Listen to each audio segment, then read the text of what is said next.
Hey everybody, grace and peace. My name's Ryan, and I'm the movie pastor.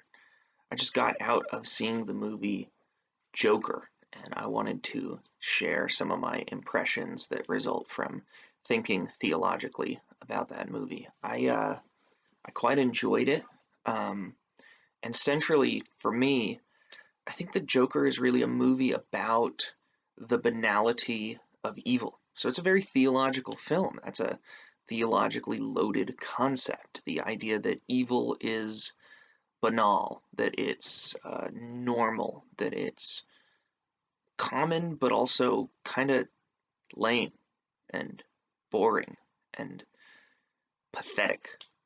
And so, what the movie Joker did is it gave us a depiction of this villain who is one of the most iconic examples of evil, one of the most familiar examples of evil of our time. I mean, I really believe that comic books are the modern day mythology, and Joker is maybe the greatest villain that has ever been constructed. He's got that white face and the red lips and old-fashioned clothing, all of which is evocative of a vampire, Dracula, one of these ancient, iconic villains and representations of evil, and it is also just really well written. And some of the greatest comic book literature has centered around the Joker, things like The Killing Joke.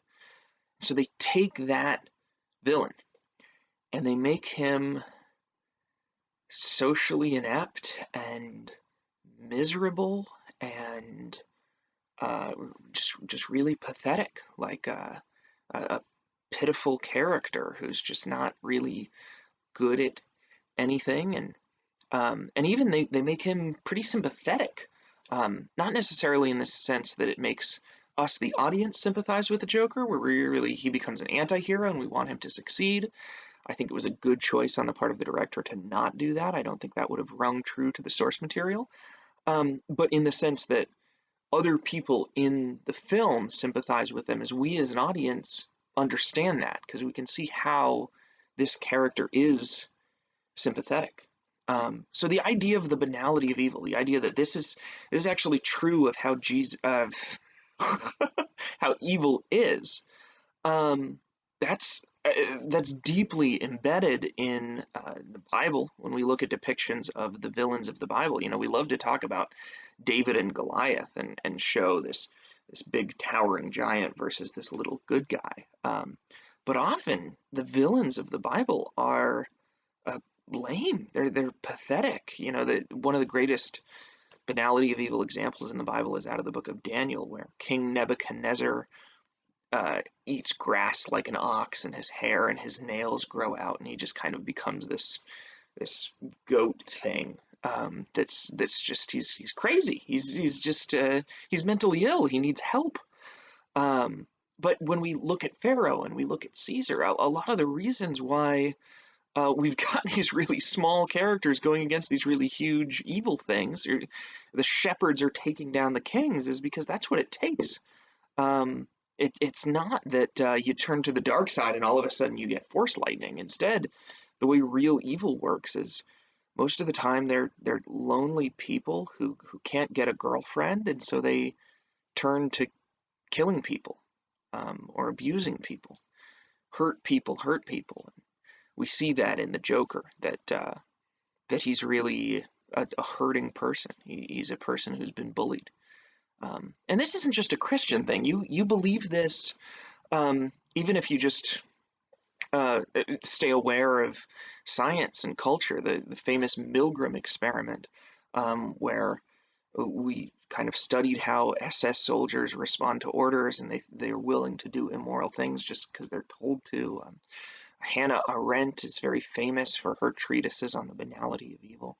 The Zimbardo prison experiment, where psychologists from Stanford put, just by random chance, put people in charge of being prison guards versus being prisoners, and you saw the prison guards start to abuse their power. Evil is just everywhere, and it doesn't look like, ironically, like this cackling demon, but it often looks like a sad, crying clown. So that's interesting. There were a couple of other points of the film that I thought were noteworthy. For one thing, I don't know why Hollywood is obsessed with making us watch Martha Wayne's pearls falling to the ground, but we got another depiction of that scene. But it's interesting in this concept, in this context, because we're looking at hurt people hurting people, right? We're looking at the fact that when you're hurt, you tend to hurt others, and that the opposite is true, that people who hurt people very often are hurt themselves. And by putting that scene in this movie, we see that Batman is the same. That Bruce Wayne is a hurt person, and that's why he hurts people. That's why he hurts the villains and goes out and puts on a cape and puts on a mask. There's another scene about what kind of person would put on a mask, and Thomas Wayne is talking. So I thought that was, at least, gives room for discussion. There's one other moment that I thought was really interesting. I could make a whole other video about Joker and canon, comic book movies, and how they fit into canon. How do we make a new movie in a comic universe? But usually the Joker does not have a real name. And in this movie, since we gave a backstory of the Joker, which that idea I wasn't sure on, they gave him a name. And throughout the movie, we see that he's Arthur Fleck. But spoiler alert, about most of the way through the film, that name is taken away, and he is of unknown name. So I thought that was a nice nod to continuity. It's a nice nod to the tradition of Joker not being known, Joker being this variable that could do anything.